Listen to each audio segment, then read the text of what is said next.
रामकृष्ण हरी, रामकृष्ण हरी. आमची नव्यानं ओळख झालेली आमचे हे माझे पाटील परिवार, हा सगळा बंधू परिवार, भाऊजाई असू दे, काय असं नाही.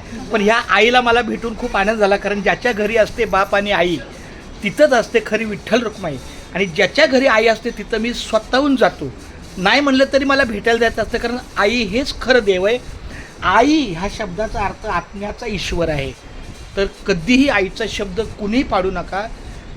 किती जरी ती काय आपल्याला चुकीचा सल्ला देत नाही, थोडं उशिरा काम होईल पण आईला नकार नाही द्यायचा. हां, आई रामकृष्ण. एकदा बोल रामकृष्ण हरी, रामकृष्ण. चला, आणि झालेल्या सेवेबद्दल माऊली धन्यवाद. रामकृष्ण हरी, विठ्ठल केशवा.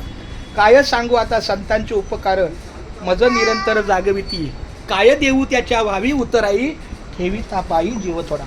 हरिभक्त परायण सावळाराम महाराज, त्यांचा परिचय मला खरंच आहे. फोटो पाहिल्यावर कळालं की ते आजिवलीच्या सप्ताहाला पण असतात. आजिवलेला, हां, कारण आजिवलेला माझं गेल्या 4 वर्षापासून प्रस्त आहे. खूप चांगलं आहे.